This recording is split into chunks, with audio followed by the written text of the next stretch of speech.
Assalamualaikum, hai semuanya, perkenalkan kami dari kelompok Kimia 11 IPA 1 yang beranggotakan saya sendiri, Jessica Diana Gloria Manurung, Lulu Naura, Lutfia Humairah, Sonia Priscilla, dan Teresia Rosmaik Saudi.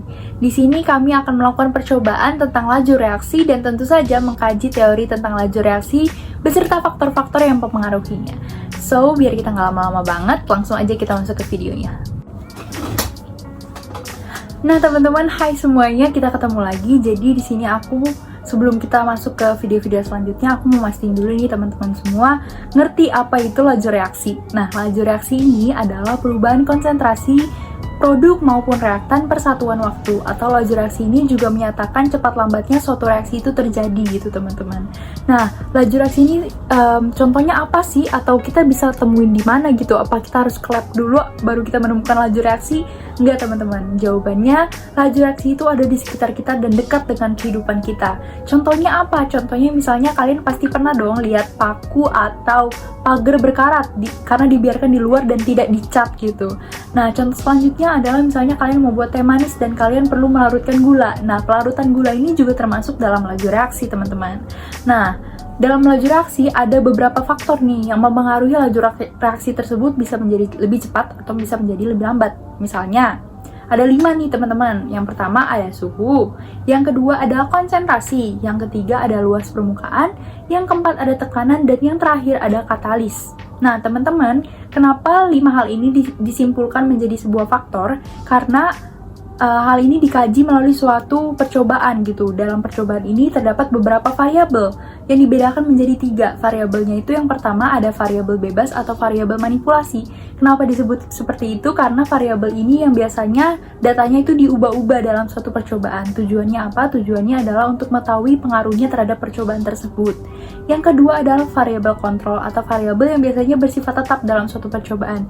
Misalnya kalian menguji 2 larutan yang sama, maka jenis larutan itu termasuk dalam variabel kontrol. Yang ketiga adalah variabel terikat atau variabel yang terkena imbas dari pengaruh dari variabel bebas itu. Jadi biasanya hasil dari pengaruh variabel bebas itu dapat kita lihat dalam variabel terikat.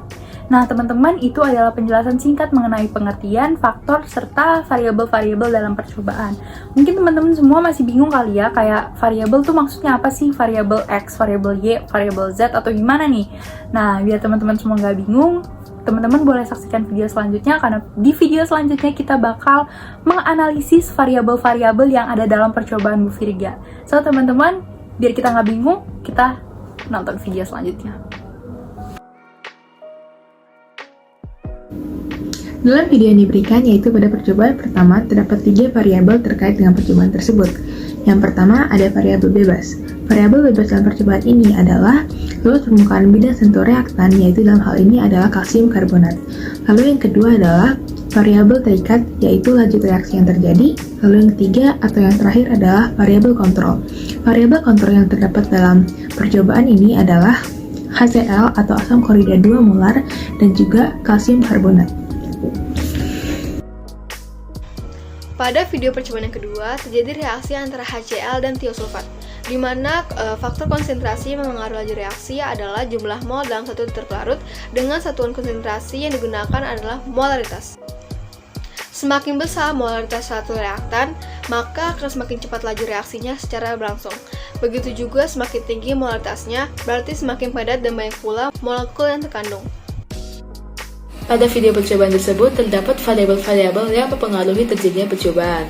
Pada percobaan ketiga, yaitu faktor suhu terhadap laju reaksi, terdapat 3 macam variabel di dalamnya. Yang pertama, variabel bebas, yaitu suhu pada natrium tiosulfat. Kemudian variabel terikat, yaitu laju reaksi dan juga lama atau waktu terjadinya laju reaksi tersebut. Kemudian yang ketiga, yaitu variabel kontrol. Variabel kontrol yang terdapat dalam percobaan ketiga ini adalah HCl atau asam klorida. Pada video percobaan keempat, yaitu faktor katalis terhadap laju reaksi, terdapat 3 variabel yang ada di dalamnya. Di sini saya akan menjelaskan secara singkat variabel-variabel tersebut. Pertama, variabel bebas yaitu katalis NaCl dan Ki. Lalu, variabel terikat yaitu laju reaksi dan lamanya waktu. Dan yang terakhir yaitu variabel kontrol.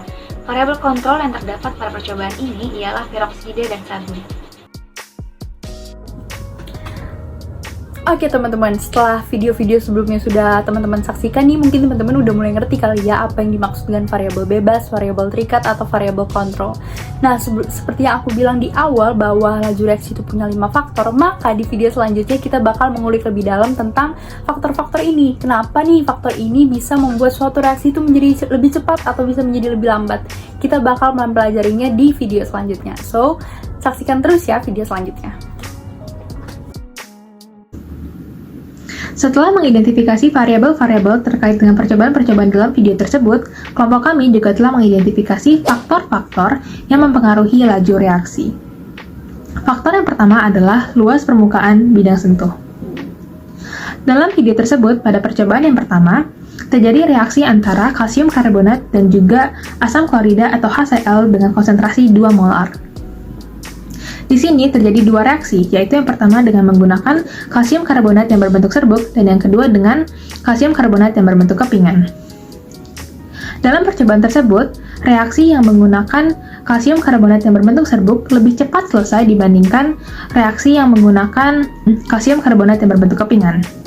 Hal tersebut disebabkan oleh kalsium karbonat yang berbentuk serbuk memiliki luas permukaan bidang sentuh yang lebih besar dibandingkan kalsium karbonat yang berbentuk kepingan. Di sini berlaku bahwa semakin luas permukaan bidang sentuh suatu partikel atau reaktan, maka semakin tinggi pula frekuensi tumbukan antar partikel atau antar reaktan tersebut. Inilah yang menyebabkan reaksi yang reaktannya memiliki luas permukaan yang lebih besar, atau dalam hal ini adalah kalsium karbonat yang berbentuk serbuk berlangsung lebih cepat. Pada video percobaan yang kedua, terjadi reaksi antara HCl dan tiosulfat, di mana faktor konsentrasi yang mempengaruhi laju reaksi adalah jumlah mol dalam satu liter pelarut dengan satuan konsentrasi yang digunakan adalah molaritas. Semakin besar molaritas satu reaktan, maka akan semakin cepat laju reaksinya secara berlangsung. Begitu juga semakin tinggi molaritasnya, berarti semakin padat dan banyak pula molekul yang terkandung. Dalam video percobaan yang ketiga, yaitu faktor suhu terhadap laju reaksi, terjadi reaksi antara natrium tiosulfat dan juga HCl atau asam klorida. Percobaan ini ingin membuktikan apakah suhu ini benar termasuk salah satu faktor yang mempengaruhi laju reaksi. Reaksi yang menggunakan natrium tiosulfat dengan suhu ruangan memerlukan waktu yang lebih banyak sampai tanda silang yang digambarkan pada kertas itu dapat tertutup sepenuhnya. Sedangkan reaksi dengan natrium tiosulfat yang dipanaskan terlebih dahulu sampai 40 derajat Celcius memerlukan waktu yang lebih singkat. Dari percobaan ini, kita dapat mengetahui bahwa apabila suhu pada suatu reaksi yang berlangsung dinaikkan, maka hal ini dapat menyebabkan partikel semakin aktif bergerak, di mana partikel ini akan menghasilkan tumbukan yang semakin sering, dan juga pada akhirnya akan menyebabkan laju reaksi yang terjadi lebih besar. Sebaliknya, apabila suhu diturunkan, maka partikel akan semakin pasif atau tidak aktif, dan juga laju reaksi yang dihasilkan akan semakin kecil. Dalam video percobaan yang keempat, yaitu faktor katalis terhadap laju reaksi. Nah, dalam video tersebut terjadi reaksi pelepasan dari peroksida. Jadi apa sih pengaruh katalis terhadap laju reaksi? Katalis dapat mempengaruhi laju reaksi. Umumnya, katalis dapat meningkatkan laju reaksi, tetapi tidak mengalami perubahan yang kekal dalam reaksi itu. Katalis adalah suatu zat yang berfungsi mempercepat terjadinya reaksi. Tetapi, pada akhir reaksi dapat diperoleh kembali. Fungsi katalis adalah menurunkan energi aktivasi, sehingga jika ke dalam suatu reaksi ditambahkan katalis, maka reaksi akan lebih mudah terjadi. Hal ini disebabkan karena zat-zat yang bereaksi akan mudah melampaui energi aktivasi. Halo, kembali lagi dengan saya Teresia di sini, dan pada kesempatan kali ini saya akan melakukan sebuah percobaan sederhana untuk membuktikan bahwa luas permukaan bidang sentuh suatu partikel itu benar-benar merupakan salah satu faktor yang mempengaruhi laju sebuah reaksi. Nah, percobaan yang akan saya lakukan di sini adalah untuk melarutkan gula merah dengan air panas. Di sini saya akan bagi menjadi 3 bagian, yaitu yang pertama ada larutan gula merah yang gula merahnya masih berbentuk balok utuh, lalu yang kedua adalah gula merah yang sudah saya iris kasar, lalu yang ketiga adalah gula merah yang sudah saya iris halus. Nah, dari 3 larutan ini, masing-masing akan saya hitung berapa lama sih untuk masing-masing larutan ini untuk sepenuhnya terlarut dalam air panas tersebut. Nah, selamat menyaksikan dan semoga bermanfaat. Alat dan bahan yang diperlukan dalam percobaan ini adalah yang pertama pisau, yang kedua 200 ml air mineral yang sudah dididihkan, yang ketiga ada 3 balok gula merah, dan yang terakhir ada 3 gelas untuk masing-masing larutan gula merah nanti. Di sini yang pertama-tama saya lakukan adalah mengiris-ngiris 2 balok gula merah, yang satunya secara halus dan yang satunya secara kasar.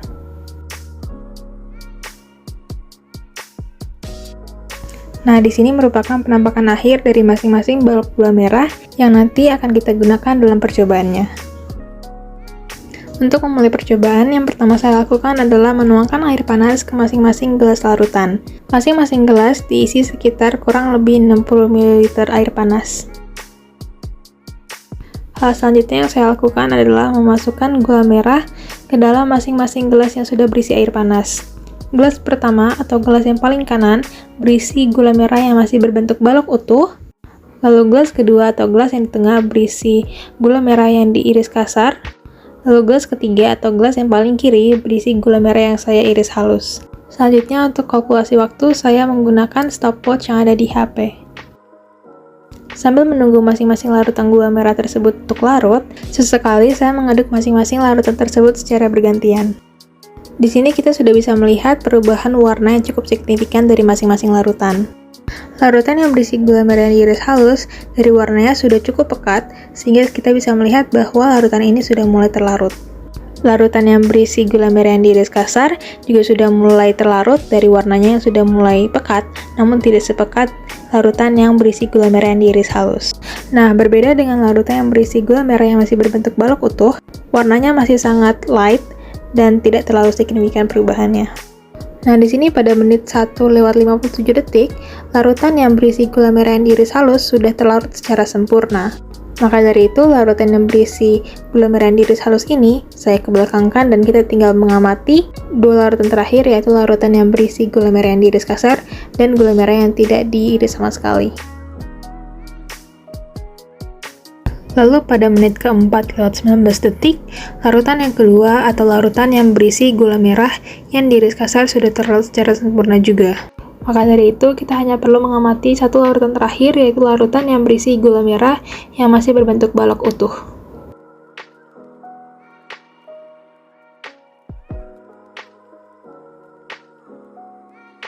Larutan ini yang berisi gula merah yang masih utuh akhirnya terlarut secara sempurna pada menit ke-6:57 detik.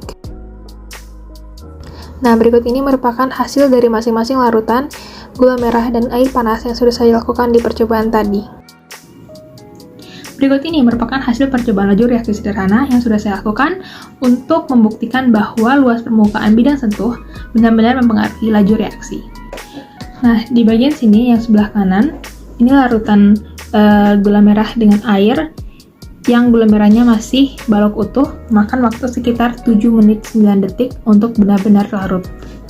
Lalu yang kedua yang bagian tengah ini yang gula merahnya saya iris kasar, memerlukan waktu 4 menit 19 detik untuk benar-benar larut. Lalu yang paling kiri sini merupakan larutan gula merah dengan air yang gula merahnya saya iris halus, memakan waktu 1 menit 57 detik untuk benar-benar terlarut. Nah, di sini kita bisa melihat bukti nyata bahwa memang benar luas permukaan bidang sentuh suatu partikel atau reaktan mempengaruhi laju reaksi sebuah reaksi. Terima kasih sudah menonton percobaan saya, silahkan lanjut ke percobaan berikutnya. Selanjutnya saya akan menunjukkan percobaan laju reaksi terhadap luas permukaan. Silahkan disimak. Alat dan bahan yang dibutuhkan yaitu pisau, ulekan, CDR, 3 buah gelas, air, dan juga plastik.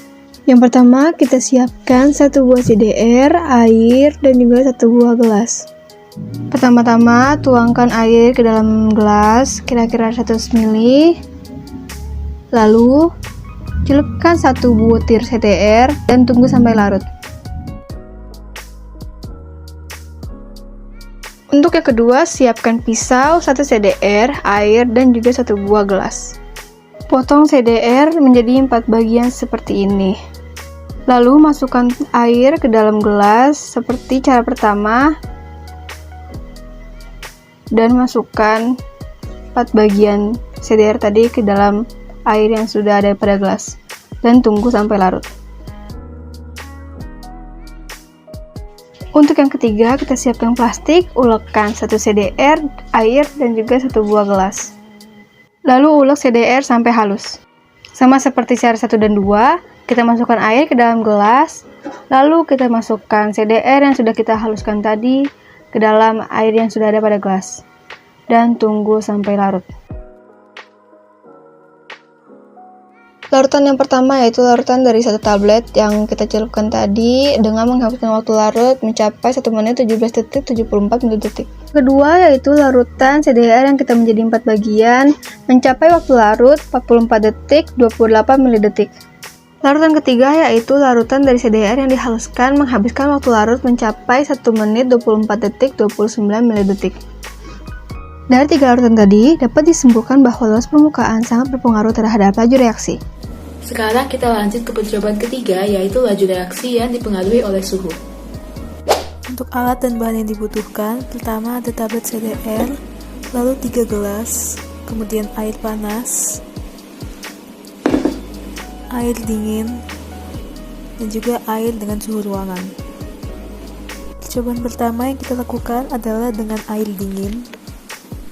Pertama, tuang air dingin ke dalam gelas.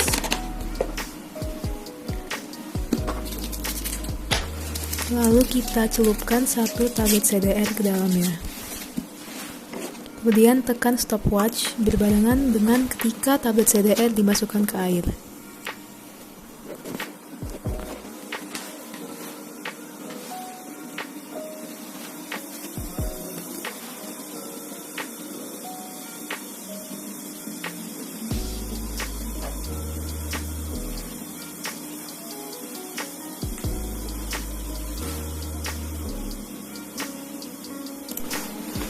Percobaan kedua, kita akan menggunakan air panas.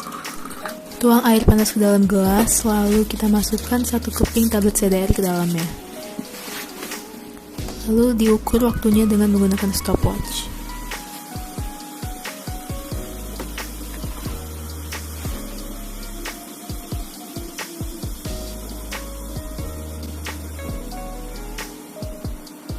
Kemudian percobaan yang terakhir, kita akan menggunakan air normal atau dengan suhu ruangan.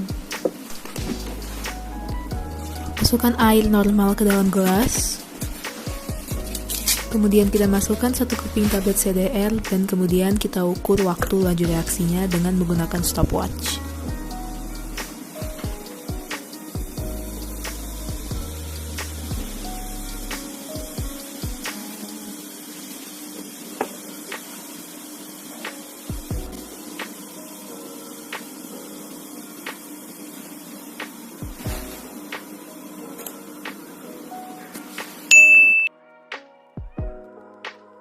Berdasarkan percobaan yang telah kita lakukan, yaitu dengan menaruh tablet CDR pada air dengan 3 tingkat suhu yang berbeda, yaitu air panas, air dingin, dan juga air dengan suhu ruangan, kita dapat menyimpulkan bahwa tablet ini larut lebih cepat pada air panas dibandingkan dengan air dingin dan juga air normal.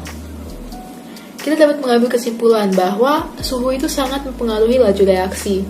Reaksi kimia umumnya lebih cepat jika dilangsungkan pada suhu yang lebih tinggi.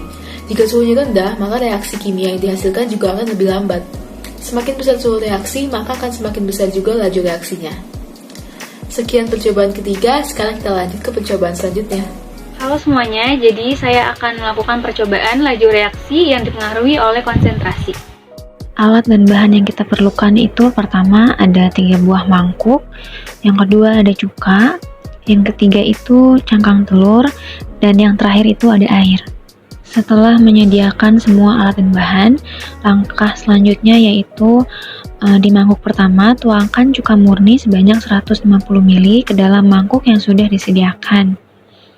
Lalu untuk mangkuk kedua akan kita isi dengan cuka yang sudah dicampur air dengan perbandingan cuka banding air sama dengan 1:1. Dan di mangkuk yang terakhir kita akan kembali mencampurkan cuka dengan air tetapi dengan perbandingan 2:1. Nah, sekarang kita akan masukkan cangkang-cangkang telur yang sama besarnya ke dalam mangkuk-mangkuk yang sudah kita sediakan.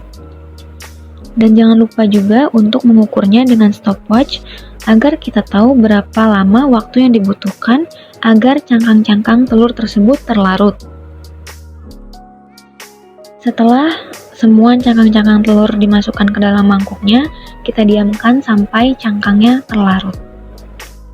Jadi, di percobaan kali ini, di mangkuk pertama yang berisi cuka murni, setelah 30 menit, 59 detik, 85 ml, cangkang telurnya terlarut seperti ini. Yang kedua, yang berisi cuka dan air dengan perbandingan 2:1, setelah 36 menit, 46 detik, 79 ml, cangkang telurnya terlarut seperti ini.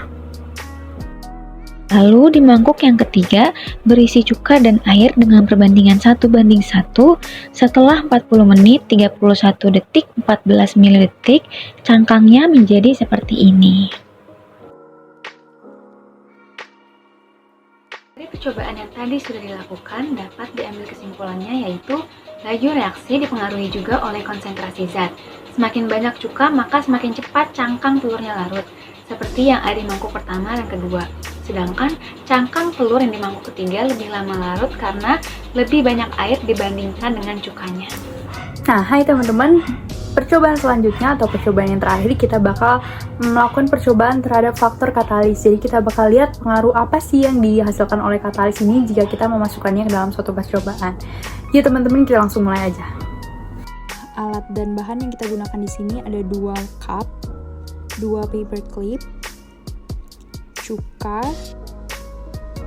dan ada pemutih atau baiklin sebagai katalis kita pada percobaan kali ini.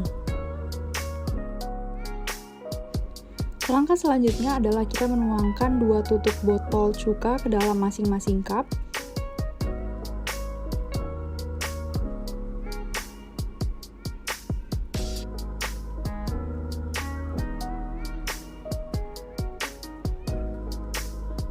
Selanjutnya, tuangkan pemutih atau baiklin 1 tutup botol ke dalam salah satu cup.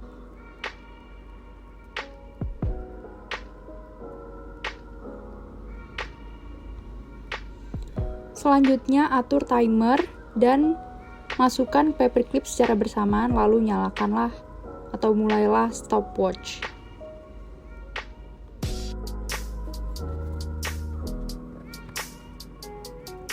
Dapat dilihat dari detik ke-20 bahwa larutan yang memiliki katalis sudah memiliki gelembung-gelembung oksigen yang menandakan oksidasi atau reaksi itu berlangsung, sedangkan pada cup yang kedua belum terjadi apapun.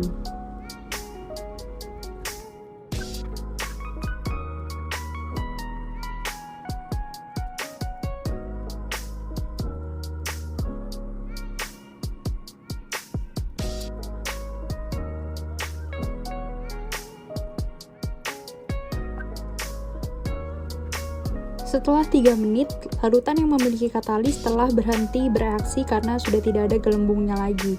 Namun pada cup yang kedua, kita belum melihat adanya gelembung atau belum terjadi reaksi. Nah teman-teman, berdasarkan percobaan tadi kita bisa melihat dengan jelas ya bahwa larutan yang mempunyai katalis itu lebih cepat bereaksi, dan dapat disimpulkan juga dari percobaan itu bahwa katalis yang kita pakai yaitu pemutih berfungsi dengan baik karena dia mempercepat laju reaksinya.